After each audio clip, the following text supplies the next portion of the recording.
Albany-ish. And it's a huge pleasure to have you here and to celebrate you both, and we're so excited to hear you read your work. I also want to thank Malvern Books for hosting not only this reading series, but a bunch of the different readings that we do at ACC. And Malvern is nice enough to order all of the readers' books, and they're for sale. And one of the ways that they're able to kind of stay open this late at night and host these events is because, you know, they sell books. So pick up a book at the end of the event. They're right over there. The Balcones Prize was founded at Austin Community College in 1995. And I just found out a few minutes ago that it was founded by the wonderful David Leidick, who's wearing a red shirt, standing over there. And over the years, it has recognized work of writers like Natalie Diaz, Mark Jarman, Michael McGriff, Reginald Gibbons, Douglas Trevor, Tara Leskowski, and many others. And it's a true honor to add Margaree and Shana to that list. Before we introduce the readers, I want to tell you about two events that we have coming up. On March 9th is the next Literary Coffee House, and the featured reader is Tommy Moten, a writer and lecturer at Houston-Tillotson University.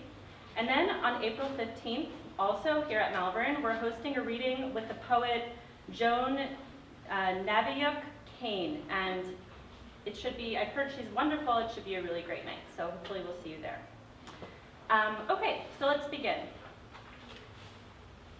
I'm so pleased to introduce Margaree Little, winner of the Balcones Prize for Poetry for her collection Rest, which also won the 2019 Audre Lorde Award.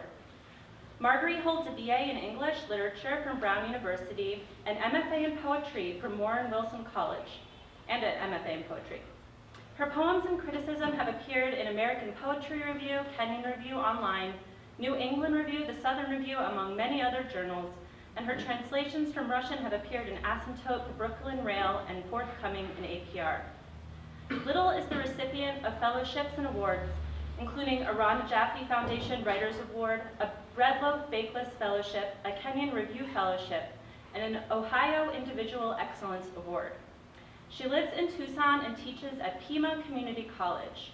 Rest, which was inspired by the author's discovery of human remains on the Arizona-Mexico border, and works to reimagine this life and probe the human and moral costs of undocumented immigration. Rest, which came out from Four-Way Books, has been called a formidable, vital human work and a deeply ethical book. It is her first book of poetry, and it is my pleasure to introduce Margaree.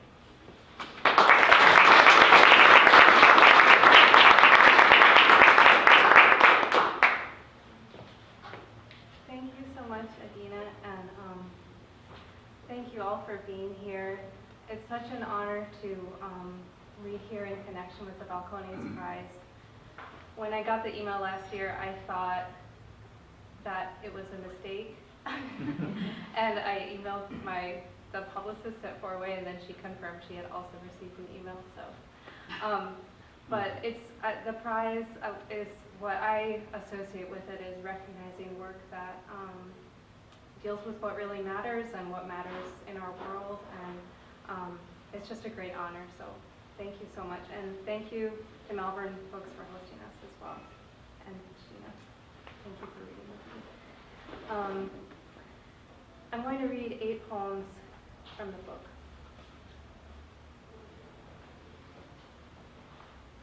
The Visit.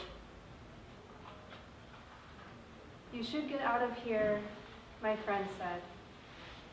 So we drove north, out of Arizona. And coming up through California, the shape we saw by the road was not a person. The green we saw, not the green of the Border Patrol's dog catcher trucks. That's what they call them. Cage in the back, so from the back you can see the desert running north as they drive south. Red-tailed hawks taking off in the heat. The heat like another person. This green was the green of fields north of Los Angeles, Pacific green opening to our left as we drove. Green eyes of my friend's oldest sister, who showed us the way into the forest of Santa Cruz, where men from Portugal used to cut redwood trees to burn and built kilns from stones they broke with other stones and dropped the limestone from the hills into the kilns and kept it there and stayed by it and added wood all night to it. So in the kilns, it became another thing. The men coming back to town, 2 days off after 2 weeks in the forest, moths around the lamps, trains calling out in the night, dragging the stone north. It's heavy, that stone, but they carried it, and men built San Francisco out of it. And they didn't complain, I think, as my friend didn't complain or swear like I did when the two of us carried the body, Elias. And the stone didn't burn when San Francisco burned in 1906. My friend's oldest sister tells me this in her family's house in Santa Cruz. She's sitting at the piano to play us sonatas. She's making us coffee. She's making us bread. She's cutting pieces of apples into our hands as though she didn't know where our hands had been.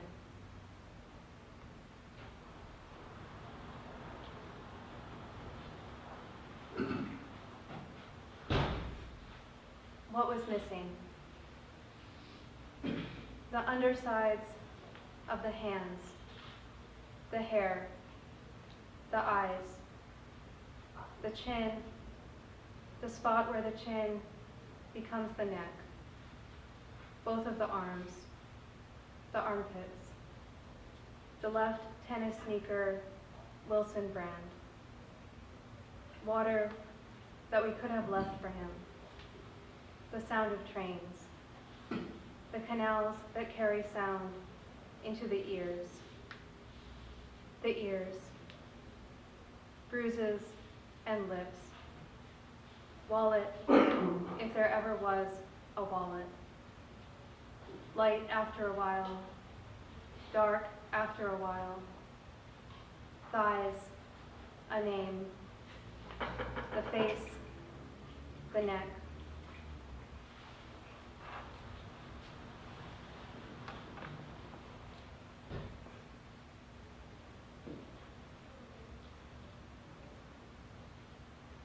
The orchard. There is an abandoned orchard on the road that runs east from the city to El Paso. And you can see by the old quarry the furrows that are green with clover now in March. Pecans falling from the trees to the ground. Their dark husks open and not open. The black and red birds fill the quiet with their singing. We were quiet when we stood in the wash south of the orchard, and my friend said she was afraid the animals might come to the man we had found if we left to climb the ridge and call the police. We didn't say, he has already been here for months and months. You could tell he was a god by the way his feet were broken.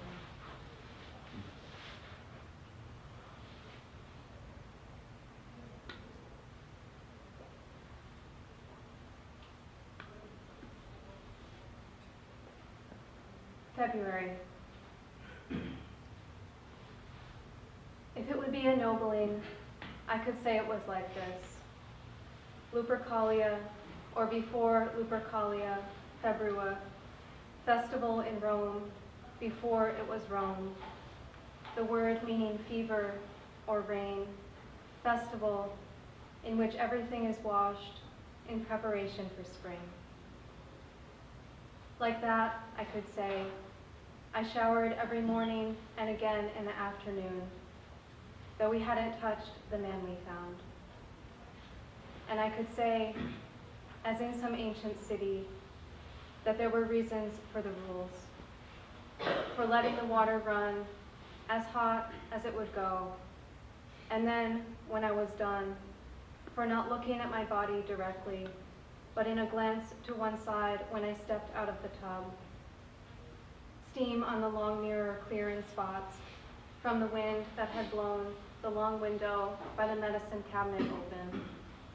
White curtains blowing out and then back in again, like the chest of a horse after it stopped running.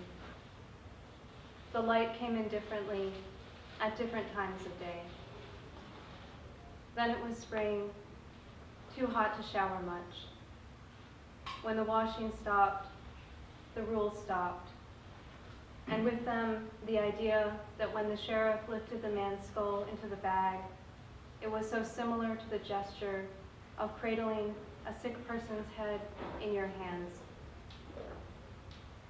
Then I couldn't remember if he'd been wearing a shirt.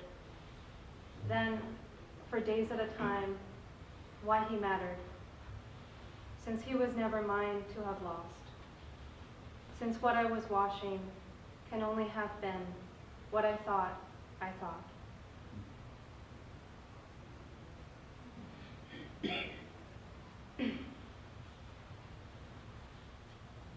The field. The day after we found him, it was cold and a steady rain was falling. In the parking lot across the street from my house, I called her. We found a body, I said, though I knew that wasn't right. There must have been something of a man left in him, or the sheriff wouldn't have held each part of him at arm's length, lifting, before he dropped it in the bag, the skull, the bones of the feet, the jeans, and with them dry leaves from where he'd been lying, dust, pieces of shale. I got in the car and the rain was falling harder. Her voice was quiet and she put her glasses on, moved one hand to the switch for the wipers, then back to the wheel again. I was telling the story and my voice was almost calm. Her face, looking straight ahead, smooth as though to soothe me. Over the ridge, they couldn't get the bag up. They threw it. The noise she made then, of pity or comfort, not a word, but an exhalation, like wind just starting in a field of wheat, somewhere in the middle of the country. Wheat in her thin hands on the wheel. Wheat in her body where I was speaking, as a child might speak into a field and hear a rustle that could be a bird taking off in the dark, wings beating the stalks as it goes.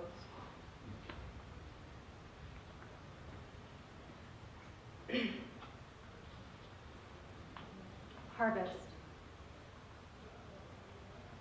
But hadn't I planned for it to be exciting? Wasn't it part of what I thought I would find when I came? That it would have the rush, the drama of an episode of Law and Order, the body, the unfolding sequence of hints and clues, the resolution in which some landscape of a city opens out as it had in the beginning. Hadn't I told my friend that since people are dying, I might find someone who did? Hadn't I come here anyway? Hadn't I come here because? Didn't I hold my faith in finding him as I would hold a prayer card in my pocket, to be taken out, examined, written in a language I'd just begun to learn? Wasn't it to have been a ladder, or a gate made out of white boards and then boards from which the paint has been washed away, gate left unlatched so the wind could swing it open, to a stand of trees where yellowing pears, about to drop, would sway in a wind that tastes of salt off the coast, and beyond the pears, along a path into the woods, the smell of wild grapes, ripe and free for me to take. I'm going to read 2 more poems.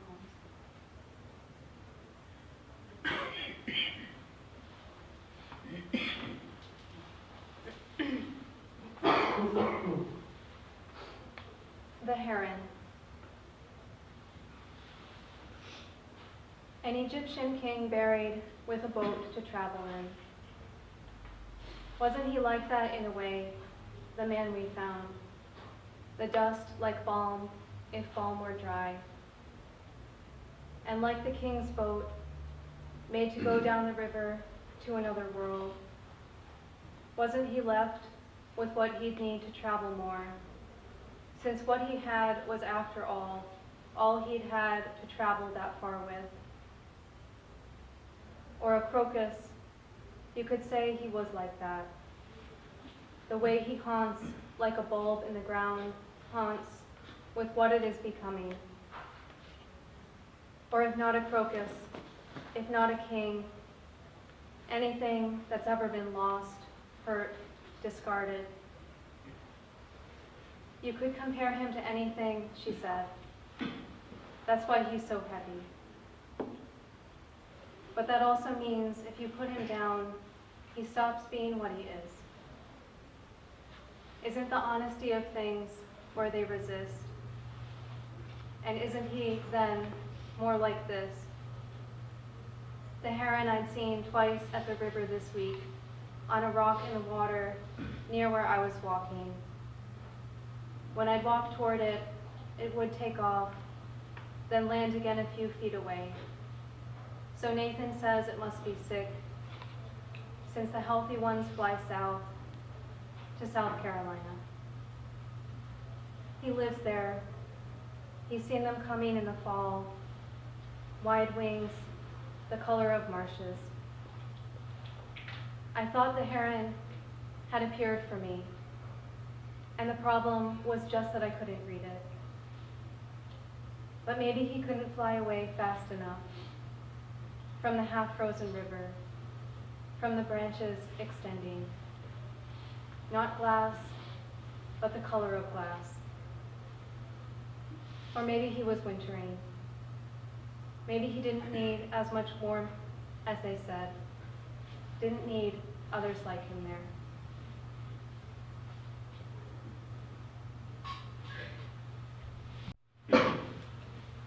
Part of what I really admire about the tradition of the Balcones Prize is staying close to what matters. And so I wanted to end with a poem that in a way explores the opposite, in the sense of the distance that can come in writing, and the gift of that, and also the risk of that.